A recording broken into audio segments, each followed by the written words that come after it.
दुनिया की महाशक्ति अमेरिका की मिसाइलें यमन में आम लोगों के सीने लगातार चीर रही हैं। अस्पतालों से कारखानों तक हर जगह मातम पसरा है। ट्रंप के दूसरे कार्यकाल शुरू होने के बाद से यमन में किए जा रहे हवाई हमलों ने अब तक कम से कम 150 लोगों की जान ले ली है, जिनमें कई महिलाएं और बच्चे शामिल हैं। इस बीच हुतियों ने एक शक्तिशाली अमेरिकी MQ-9 रीपर ड्रोन को मार गिराने का दावा किया है। हुतियों ने शुक्रवार को एक फुटेज जारी की, जिसमें दावा किया कि गुरुवार को यमन में अमेरिकी हवाई हमलों के दौरान एक अमेरिकी MQ-9 रीपर ड्रोन को मार गिराया। की समूह ने दावा किया कि उसने सतह से हवा में मार करने वाली मिसाइल से अमेरिकी रीपर ड्रोन को निशाना बनाया। इसका बकायदा एक वीडियो भी जारी किया गया, जिसमें ड्रोन का मलबा पहाड़ी पर बिखरा पड़ा नजर आता है, जिसके आसपास हुती विद्रोही भी नजर आते हैं।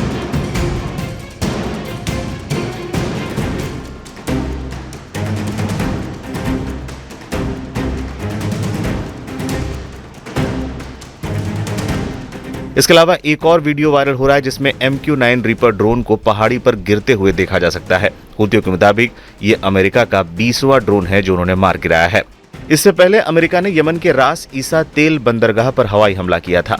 ये इलाका यमन के अंसारुल्लाह के कंट्रोल में है। इस हमले में 74 लोगों के मारे जाने की खबर है और कम से कम 150 से ज्यादा लोग घायल हुए हैं। हुती ग्रुप ने जुमे को इस बात की जानकारी दी। एसोसिएटेड प्रेस की तरफ से भी ऐसा ही कुछ दावा किया गया है। इस हमले की तस्दीक अमेरिकी फोर्स के सेंट्रल कमांड ने भी की। यह हमला ट्रंप सरकार के तहत चल रहे ऑपरेशन में अब तक की सबसे ज्यादा जान लेने वाली घटनाओं में से एक है। अमेरिका ने यमन पर हमले 15 मार्च 2025 से शुरू किए थे।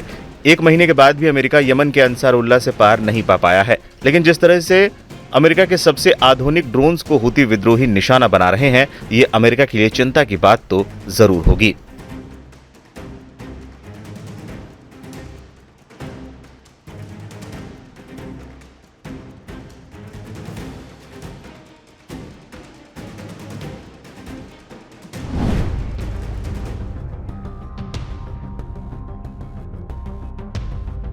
हूती विद्रोहियों और अमेरिका के बीच जारी जंग और भी खतरनाक होती जा रही है।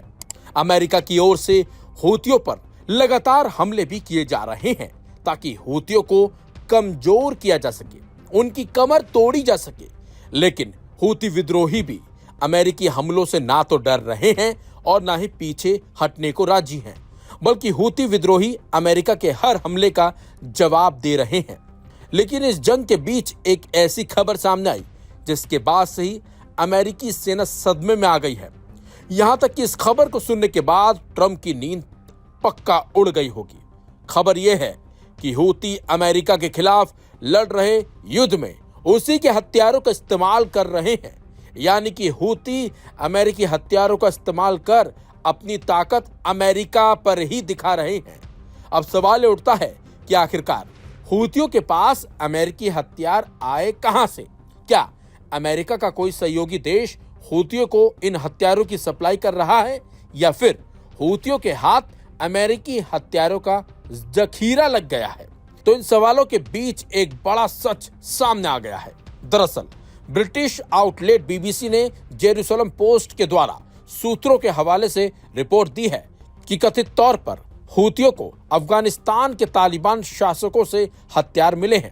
दरअसल अमेरिकी सैनिकों के 2021 में अफगानिस्तान से जल्दी निकलने की वजह से वहां करीब 1 मिलियन अमेरिकी हथियार रह गए थे, लेकिन आधा मिलियन तालिबान के कब्जे के बाद से अमेरिकी हथियार खो गए हैं। तो कुछ बेचे गए या फिर उनकी तस्करी की गई। तालिबान ने गुप्त रूप से UNSC को बताया है कि आधे हथियार अमेरिका के जो थे वो गायब हैं। कथित तौर पर हथियारों की तस्करी हूती, पाक Taliban, Islamic movement of Uzbekistan को की गई है। हालांकि तालिबान ने BBC के दावों से इनकार करते हुए जोर देकर कहा है कि सभी हथियार सुरक्षित रूप से रखे हुए हैं। लेकिन रिपोर्ट की ओर से जिस तरह से खुलासे किए गए हैं, उससे कहीं ना कहीं अमेरिका की चिंता जरूर बढ़ गई होगी। लेकिन आपको बता दें, इसी बीच अमेरिकी सेना की ओर से हूतियों के खिलाफ की गई कार्रवाई के बाद मरने वालों की संख्या अब बढ़ गई है। हूतियों के कब्जे वाले इलाकों में अमेरिकी सैनिकों की तरफ से की गई नई और बड़ी कार्रवाई जो की गई है, उसमें 40 लोग करीब मारे गए हैं। दरअसल अमेरिका ने यमन के रास ईसा ईंधन बंदरगाह पर हमला किया है, जिसमें अब तक 80 से ज्यादा लोग मारे गए हैं। ये एक रिपोर्ट के जरिए पता चला है। रास ईसा हमला कथित तौर पर गाजा युद्ध शुरू होने के बाद से अमेरिका का अब तक का सबसे घातक और बड़ा हमला है। यह हमला ऐसे समय में किया गया है जब ऐसी अटकलें लगाई जा रही थी कि हूतियों की प्रतिद्वंदी यमन सेना सक्रिय हो रही है। अमेरिका और अरब समर्थित यमन सरकार कथित तौर पर 80,000 सैनिकों की सेना तैयार कर रही है। पश्चिम समर्थक यमन सरकार कथित तौर पर हूती के कब्जे वाले ओदे ईदहा पर हमला करने की योजना बना रही है। लेकिन जिस तरीके से हूती अमेरिकी हथियारों का इस्तेमाल कर रहे हैं, वो कहीं ना कहीं अमेरिका के लिए खतरे की घंटी भी हो सकती है।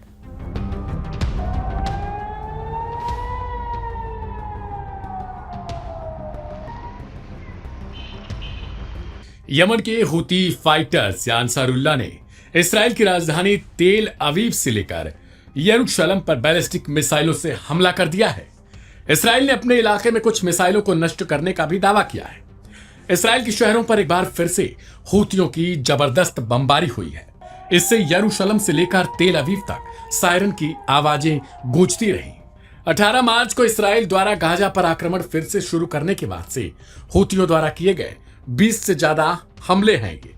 यमन के प्रमुख बंदरगाह पर हाल ही में अमेरिकी हवाई हमलों के जवाब में हूती विद्रोहियों ने इसराइल पर जबरदस्त मिसाइलें दागी। इसराइली रक्षा बलों ने दावा किया कि हूतियों के हमले को बीच हवा में ही रोक दिया गया, जिससे कोई नुकसान नहीं हुआ।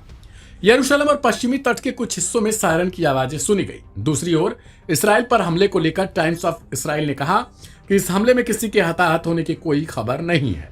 मिसाइल लॉन्च को क्षेत्र में अमेरिकी सहयोगियों के खिलाफ बदला लेने के अभियान के हिस्से के रूप में भी देखा जा रहा है।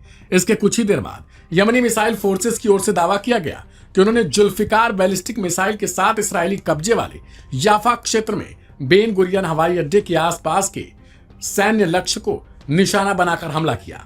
इससे पूरे इसराइल में हड़कंप मचा रहा। ऐसे में माना जा रहा है कि हूतियों की इस तरह की हरकतें अमेरिका के लिए एक चेतावनी है, जो उनके सहयोगियों पर हमला करने की उनकी क्षमता और इरादे को दर्शाती है। यह घटनाक्रम क्षेत्र में नाजुक स्थिति को रेखांकित भी करती है, जिसमें आगे और वृद्धि की संभावना है। कहा जा रहा है कि आगे और भी इस तरह के हमले हूतियों द्वारा किए जा सकते हैं। गौरतलब है कि हूतियों ने अमेरिका के साथ साथ इसराइल की भी नाक में दम कर रखा है। लगातार हूती विद्रोहियों के हमलों से तंग आकर अब अमेरिका ने भी हूतियों के खिलाफ न सिर्फ मोर्चा खोला, बल्कि हमले भी तेज कर दिए। हूती विद्रोहियों के हर हमले का अब अमेरिका की तरफ से जवाब देने की कोशिश हो रही है, ताकि हूतियों की कमर को तोड़ी जा सके। इस बीच हूतियों पर अमेरिका ने एक और बड़ा खतरनाक हमला करने का दावा किया। खबरों की माने तो अमेरिकी सेना ने ईरान के समर्थित हूती विद्रोहियों पर बड़ा और घातक हमला किया। बताया जा रहा है कि अमेरिकी सेना ने गुरुवार की देर रात पश्चिमी यमन के रस ईसा ईंधन बंदरगाह पर बमबारी की। अमेरिकी आर्मी की तरफ से की गई इस बमबारी में करीब 40 लोगों के मारे जाने और 100 से ज्यादा लोगों के घायल होने की खबरें आई। हूतियों से जुड़े हुए मीडिया रिपोर्ट की माने तो इस हमले की जानकारी में उन्होंने बताया कि हुदैद दाह स्वास्थ्य कार्यालय के हवाले से कहा गया है, गुरुवार देर रात हुए हमले में 100 लोग घायल हैं। अमेरिकी सेना के सेंट्रल कमांड ने भी इस हमलों की पुष्टि की है। दूसरी ओर इसराइल की सेना ने कहा कि उसने शुक्रवार को यमन से लॉन्च की गई मिसाइल को रोक दिया, जो कि हूतियों के साथ शत्रुता बढ़ चुकी है। जबकि अमेरिकी राष्ट्रपति डोनाल्ड ट्रंप की ओर से यमन के इस गुट के लिए लगातार ईरान समर्थित कहकर धमकियां दी जा रही हैं। इस्राएली सेना ने हूती हमलों को लेकर कहा कि मिसाइल दागे जाने के बाद इसराइल के कई इलाकों में सायरन बजे। तेल अवीव और यरूशलेम में सायरन की आवाजें सुनी गई। इस रिपोर्ट को लेकर आपकी प्रतिक्रिया कमेंट बॉक्स में लिखिए।